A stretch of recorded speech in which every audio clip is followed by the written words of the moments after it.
Okay, so over the Christmas period, interesting to see that a higher quality version of Grand Theft Auto 6 Trailer 1 actually emerged via, I think it was Billy. Mhm. Oliver, do you want to talk about this? Yeah, it's kind of weird, and it's unfortunate that Rockstar didn't sample us a higher quality version of this trailer for press purposes, because that would have certainly been very useful about a year ago when we were taking a look at this initially. And certainly, I do think this higher quality version of Billy does reveal some potential details here, both in terms of the artwork and in terms of the lighting techniques and things like that, that were not necessarily as clear in that original showing.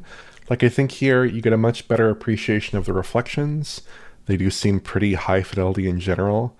It seems a little clearer here that the SSR is layered on top, at least in some instances, like on the water surface. You see that several times throughout this trailer. But for glossy materials, metals, paints, plastics, things like this, you're definitely seeing some RT reflections, some triangle RT reflections in there for sure. I think it would be very hard for it to be another technique there. But one thing I Right. thought was interesting here, based on Rockstar's history with shadow tech, is that there are some interesting things about the shadows. Like at 46 seconds, you can see some pretty clear evidence of screen space shadows on the pedestrians, which I don't think we've seen in prior Rockstar games, actually. But only some are shadowed there, some are not. And that's kind of a hack, so that's to be expected, I guess. But there's also some aliasing, like Alex pointed out in the shadow maps in our original coverage, which says they are using shadow maps here, but it's not super conclusive to me after looking through this trailer if they do have a kind of variable penumbra effect simulated, like we saw in Red Dead Redemption 2 or the current generation versions of GTA 5 without the RT shadows enabled. Because in a lot of scenes, they look kind of uniformly sharp, like at 106. There's a flagpole that casts a long shadow, and it looks kind of equally soft throughout there. Hmm. But it could just not be captured effectively in some of this trailer footage, and some of the shadows do look very high resolution.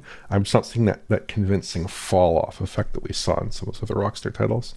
But yeah, I mean, I think this looks amazing overall. The interiors also stand out to me because if you look inside those rooms, they look really, really good, like really good, and the lighting matches there as well between the exteriors and the interiors. So is that real geometry? Is that ray tracing based? Is that something else? Some parallax trip.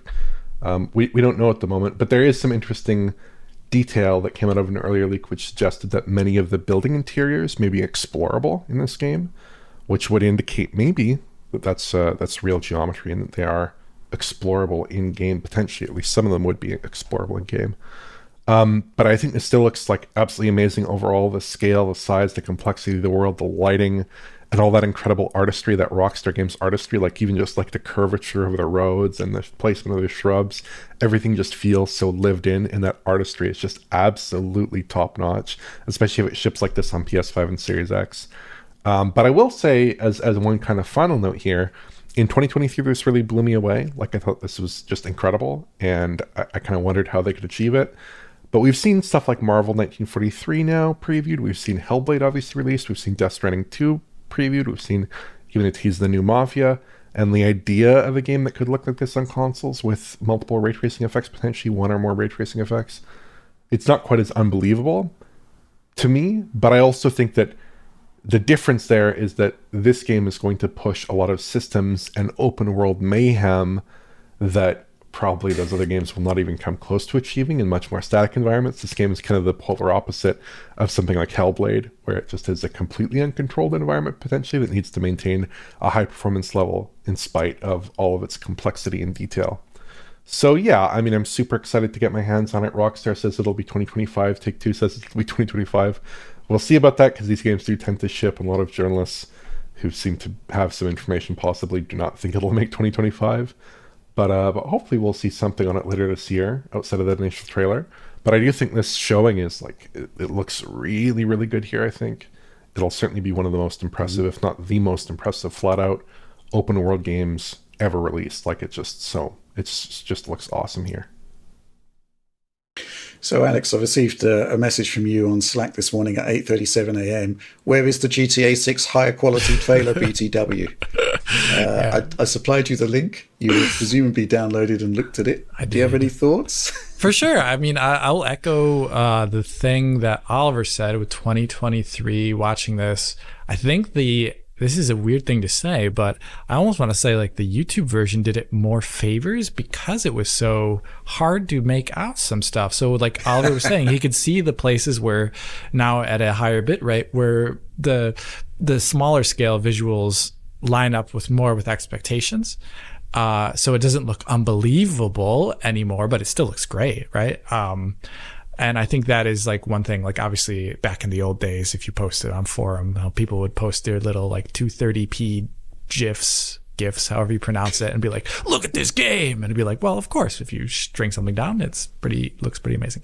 But either way, that was my key takeaway actually, beyond the things that Oliver talked about, was the image quality seemed much more realistic because of the bit rate of the trailer revealing, I would say, like kind of image quality we've come to expect this generation. Like it wasn't like perfect. There was a lot of aliasing here or there. Camera moved beyond the fact that it has motion blur. Also showed off like just like a general, like a low precision kind of like hazier, softer look.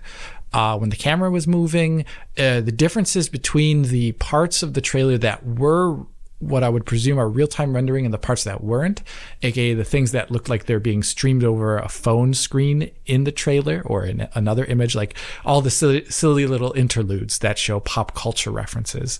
Those all look pre-rendered to me that are displayed over like some sort of rendered texture system onto a screen phone screen, whilst the rest of the trailer looked much more real time because there were none of the image quality faults that we saw otherwise. And when I say image quality, I just mean kind of like edges, ghosting, blur. I don't actually mean other aspects of the image. Another thing that I noticed too as a result of that is it's just like things that looked really, really good last time still look good, but like I thought I just could just place them more within real-time rendering. Ever since 2023, we've seen like the character models look great, but I was just looking at some stuff of Cyberpunk and I was thinking like, Cyberpunk also looks really good. So like, like it all just made a lot of sense. I think watching this more, especially if it is going to be targeting like a dynamic 4K output. This was mainly 1440p internally, as we counted back then, I believe. Right? Yeah. So I think especially if it's dynamic resolution, it makes a lot of sense on a PS5 and Xbox Series X. And the 30 FPS was also evident too again. So it all seemed to like click into place, I think, with this trailer. I didn't learn too much more, but I think it just all like seemed much more wholly realistic this time around. I'm just very curious though about like the CPU side of things. So the last Red Dead was, I would say, almost more of an exception beyond Saint Denis, like where like it's really good 30, but you go back in time to like Xbox 360, PS3, that was a lot more variable frame rate in the open world due to all the stuff you could do, that mayhem that Oliver was talking about. And I'm very curious to see how they're going to keep the CPU side of things in check here. With GPU load, you can just vary the resolution. Maybe for a specific scene, you turn off an effect or something like that. But here, it would be interesting to see what they're doing to keep it at 30 at all times, and like what they're going to be doing there. I would even say here that like some of the individual techniques and like visual elements here, we started to see some more of that in real-time rendering, like the incredible hair that you see in particular at 38 seconds with that kind of hair side swipe on the female character there. Looked pretty crazy in 2023, but obviously we've seen Dragon Age the Veilguard come out since then. Right. And that looks pretty incredible. It looks pretty comparable there in some respects, certainly. But that's apparently very expensive, according to EA. So I wonder if maybe here they'd fall back to a different solution, maybe just traditional hair cards at some point. But in one shot, I counted at least 6 characters in the foreground that appeared to have very detailed and physically moving around in a plausible manner hair. But yeah, they're like... Overall, I think that there are some elements that I'm picking out now which are like super nitpicky, like when that character moves her hair, it almost seems like it has too much weight to it, like it's falling more like a chain than hair, like very fine chains. Like elements like that. I mean, people are not really going to be focusing on that too much in a shot like this. Oh, really? But you can definitely see some elements where it's like, this looks really good, or even just like the kind of noise in the hair and things like that. You can see like this is like really good, but it's also not to that level, like Alex suggested, where it's like, I can't understand this. I can understand this. And like Alex said, you do see some more of those real-time rendering gremlins in here that aren't bad things. I think it's actually good and encouraging to see those things in some respects, because they reveal that some of this stuff is very likely in real time, right? But you do see some of those elements where it's like, yeah, it's not perfect. It's really good, but it's not perfect in that way that it kind of appeared a little bit more like before. Yeah, the image, that's like, we've seen people put out things that are rendered in engine, but the image quality just like defies reason. And this is healthily within the realm of real-time rendering on the current gen consoles. So that makes me feel actually just way more positive than I could have felt. I'm just sort of amused by this concept of the heavy hair. It's like they possibly like motion captured Mr. T's jewelry. Yeah. It's just like...